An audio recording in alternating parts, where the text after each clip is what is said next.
नमस्कार मित्रांनो, स्वागत आहे आपल्या चॅनलवर जॉब विथ भूषण. तुमच्यासाठी एक चांगली जॉब फॉरेस्ट घेऊन आलोय मित्रांनो. ह्याची भरती निघालेली आहे. सार्वजनिक विद्यापीठामधील अकृषी अधिपत्याखालील भरती प्रक्रिया असणार आहे मित्रांनो. त्याची भरती प्रक्रिया कशा पद्धतीने इथं करण्यात येणार आहे, सिलेक्शन प्रोसेस कसं असणार आहे, संपूर्ण माहिती तुम्हाला मी या व्हिडिओमध्ये देणार आहे. आता हा जो जी-आर आलेला आहे, उच्च व तंत्र शिक्षणकडून आलेला आहे. टीचरची पदं असणार आहे. याच्यामध्ये कशा पद्धतीने सिलेक्शन असणार आहे, प्रोफेसर, टीचरचे. तर संपूर्ण माहिती तुम्हाला मी ह्या व्हिडिओमध्ये देईल. तर व्हिडिओ शेवटपर्यंत नक्की बघायचा आहे. आणि चॅनलवर नवीन आहे, चॅनल सबस्क्राईब करून ठेवायचं, बेल आयकॉनला प्रेस करून ठेवायचं आणि आपलं telegram channel, WhatsApp group, Instagram ID, Facebook आयडीला फॉलो करून ठेवायचे. चला तर मग सुरू करूया व्हिडिओला. आता हा जो जी-आर आलेला आहे मित्रांनो, राज्यातील सार्वजनिक विद्यापीठामधील अकृषी अध्यापकांच्या भरती प्रक्रियेमध्ये अधिक पारदर्शकता आणण्यासाठी कार्यपद्धती विहित करण्यावरचा हा जी-आर आलेला आहे महाराष्ट्र शासनाकडून. उच्च व तंत्र शिक्षण विभागाकडून हा जी-आर आलेला आहे. दिनांक 6 ऑक्टोबर 2025 चा लेटेस्ट असा हा जी-आर असणार आहे. त्याच्यामध्ये दिलेली आहे, प्रस्तावना दिलेली आहे. उच्च शिक्षण उच्च शिक्षण देणाऱ्या संस्थांमधील अध्यापकांकरिता विद्यापीठी अनुदान आयोगाकडून शैक्षणिक अर्हता आणि अनुषंगिक बाबी विहित करण्यात येतात. ओके. विद्यापीठी अनुदान आयोगाकडून दिनांक 18 जुलै 2018 मध्ये च्या अधिसूचनाद्वारे उच्च शिक्षण देणाऱ्या संस्थांकरिता minimum qualification for appointment for the teacher, other academic staff and universities and college and maintenance for the standards higher education. Okay. तर म्हणजे जे आपण इथं सिलेक्शन पोस्ट त्याच्यामध्ये असतं एज्युकेशन क्वालिफिकेशननुसार, त्याच्यामध्ये टीचर्स असणार आहे, त्यानंतर अकॅडमिक स्टाफ असणार आहे, त्यानंतर इथं मेंटेनन्स स्टाफ असणार आहे. ओके. अशा पद्धतीचे स्टाफ इथं भरले जातात. आता निश्चित करण्यात आलेली आहे. सदर आता याच्यात अधिसूचनेतील तरतुदीतून उच्च शिक्षण उच्च व तंत्र शिक्षण विभागाच्या 8 मार्च 2019 च्या शासन निर्णयामध्ये राज्यात लागू करण्यात आलेले आहेत. दिनांक 28/2/2025 च्या शासन निर्णयामध्ये अध्यापकांची निवड प्रक्रिया राबवण्यात कार्यपद्धती विहित करण्यात आलेली आहे. सदर निवड प्रक्रिया अधिक पारदर्शक, निष्पक्ष आणि संतुलित व्हावा यासाठी माननीय कुलपती तथा राज्यपाल महोदयांच्या कार्यालयातून प्राप्त झालेले निर्देश वापरून घेऊन सुधारित कार्यपद्धतीचा विहित करण्याची बाब शासनाच्या विचारधारणात होती.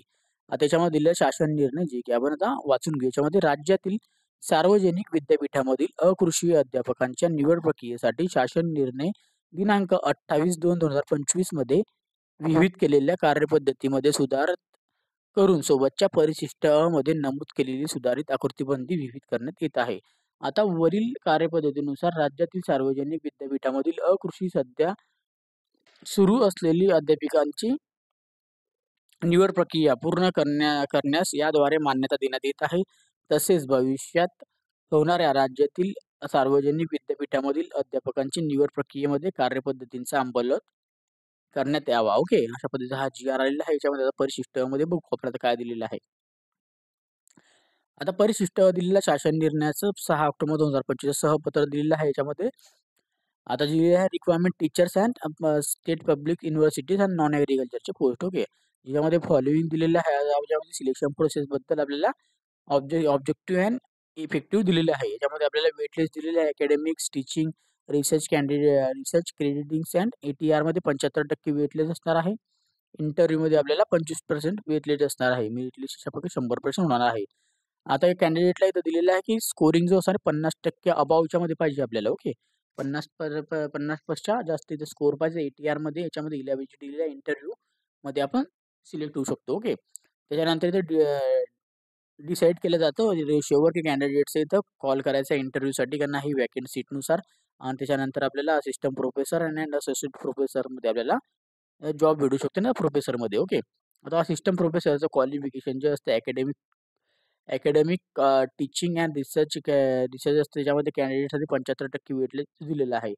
आता याच्यामध्ये दिलेलं आहे अकॅडमिक रेशोमध्ये 55 मार्क्स आपल्याला याच्यामध्ये पाहिजे आहे.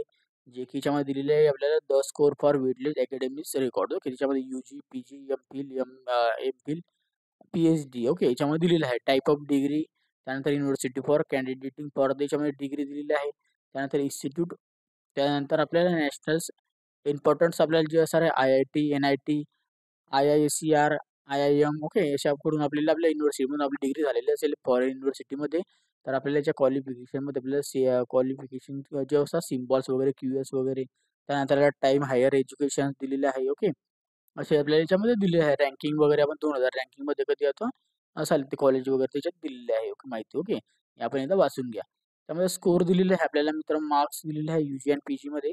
ग्रॅज्युएशनमध्ये आपल्याला दिलेले आहे 11 मार्क्स दिलेले आहे. 18% आपल्याला अबाव पाहिजे म्हणजे 11 मार्क दिलेले आहेत आपल्याला. 60%च्या लेस 18%च्या वरतीच पाहिजे म्हणजे 9 मार्क आपल्याला पाहिजे कमीत कमी. ओके, लेस आणि 9 मार्काच्या वरती नाही. 60% म्हणजे 7 मार्क पाहिजे. 45% म्हणजे आपल्याला 45 to 50% 55% लेस नको पाहिजे. 4 मार्क आहे. पोस्ट ग्रॅज्युएशनमध्ये आपल्याला 18 मार्क इथे भेटणार आहात. याच्या पण इथे माहिती वगैरे दिलेली आहे. आणि ज्यामध्ये MPhilमध्ये जर असाल आपल्याला तर याच्यामध्ये आपल्याला 20 मार्क भेटणार आहे. याचं पण दिलेलं आहे. स्कोर फॉर GRF आणि नेट आणि सेटचं दिलेलं आहे. याच्यामध्ये आपल्याला टोटल 6 मार्क दिलेले आहे.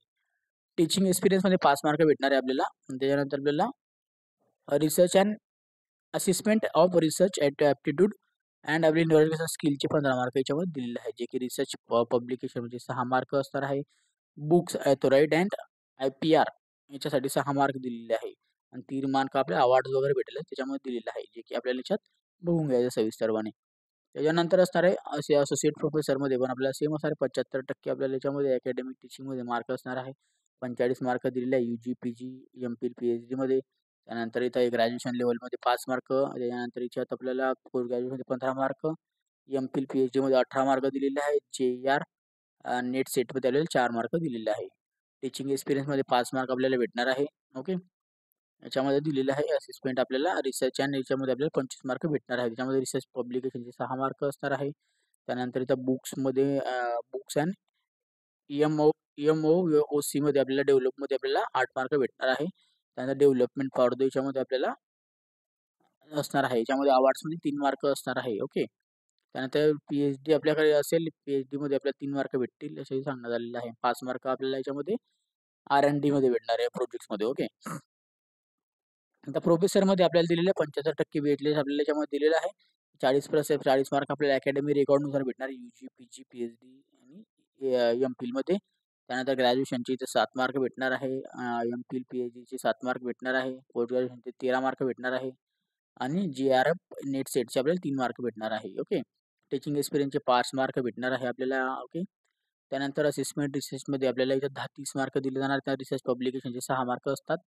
बुक्समध्ये आपल्याला 8 मार्क्स दिलेले आहे. त्याच्यानंतर आपल्याला अवॉर्ड्समध्ये 5 मार्क दिलेले आहे अशा पद्धतीने. ओके. PhDमध्ये झालेले असेल आपल्याला 5 मार्क भेटतील आपल्याला. 1 मार्क पर PhD अवॉर्डसाठी. ओके. त्याच्यामध्ये दिलेलं आहे R&Dसाठी आपल्याला 6 मार्क भेटणार आहे. ओके. इंटरव्ह्यू आपल्यासाठी 25% वेटेज असणार आहे. याच्यामध्ये सगळ्यांसाठी सेम असणार आहे. आता इंटरव्ह्यू प्रोसेस आपल्याला दिलेला आहे शॉर्टलिस्ट कॅन्डिडेटसाठी, जो की असिस्टंट प्रोफेसर, असोसिएट प्रोफेसर आणि प्रोफेसरसाठी. Okay. The making of the distribution score दिलेला इंटरव्ह्यू आपल्याला परफॉर्मन्स असणार आहे. ज्याच्यामध्ये डीप आपल्याला डोमेन असणार आहे. डोमेन नॉलेजबद्दल आपल्याला 15 मार्क फीटवाईज भेटणार आहे. लँग्वेजमध्ये आपल्याला इथं 5 मार्क भेटणार आहे. आपल्याला लॉजिकल आणि प्लॅन टीचिंग रिसर्चमध्ये 3 मार्क भेटणार आहे. असेसमेंटमध्ये आपल्याला ज्याच्यामध्ये आपल्याला NEP पॉलिसीमध्ये 2 मार्क भेटणार आहे. असेसमेंट फॉर द फर्स्ट 2 पॅरामीटर्समध्ये आपल्याला इंटरव्ह्यू वगैरे आपल्याला शेड्यूल केलं जातं. ओके. त्यानंतर इथं मेरिट लिस्ट दिलेले 75% आपल्याला जे असते आपल्याला क्वालिफिकेशन रिगार्डिंग असते अकॅडमिकच्या टीचिंग एक्सपिरियन्सवर. 25% आपल्या इंटरव्ह्यूवर 100% आपले दिलेले आहे. तेव्हाच आपला फायनल रिझल्ट लागणार आहे असिस्टंट प्रोफेसर, असोसिएट प्रोफेसर आणि प्रोफेसरचा. ओके. अशा पद्धतीचा हा GR आलेला आहे. तर संपूर्ण माहिती तुम्हाला मी समजून सांगितलेली आहे कशा पद्धतीने सिलेक्शन होणार आहे. तर तुम्हाला काही डाऊट असेल या रिलेटेड तर मला तुम्ही या व्हिडिओ रिलेटेड तर मला कमेंट बॉक्समध्ये कमेंट करा. किंवा तुम्हाला व्हिडिओ आवडला असेल कमेंट बॉक्समध्ये कमेंट करा. नाही तर मला Instagram, Facebookला मेसेज करा. त्याची लिंक तुम्हाला डिस्क्रिप्शन बॉक्समध्ये मिळून जाईल. आणि जर तुम्हाला PDF फाईल डाउनलोड करायची असेल तर टेलिग्राम चॅनल, WhatsAppला डाउनलोड करू शकता. त्याची पण लिंक तुम्हाला डिस्क्रिप्शन बॉक्समध्ये दिलेली आहे. ओके. काय डाऊट असेल कमेंट बॉक्समध्ये कमेंट करा. व्हिडिओ आवडला असेल लाईक करा. जास्त मित्रांना शेअर करा. चॅनलवर नवीन असेल सबस्क्राईब करा. बेल आयकॉनला प्रेस करा. डेली तुमच्यासाठी नवीन जॉब ऑपॉर्च्युनिटीज असतो. अशाच नवीन जॉब ऑपॉर्च्युनिटीसाठी आपण आता भेटूयात नेक्स्ट व्हिडिओमध्ये. तोपर्यंत जय हिंद मित्रांनो. थँक्यू.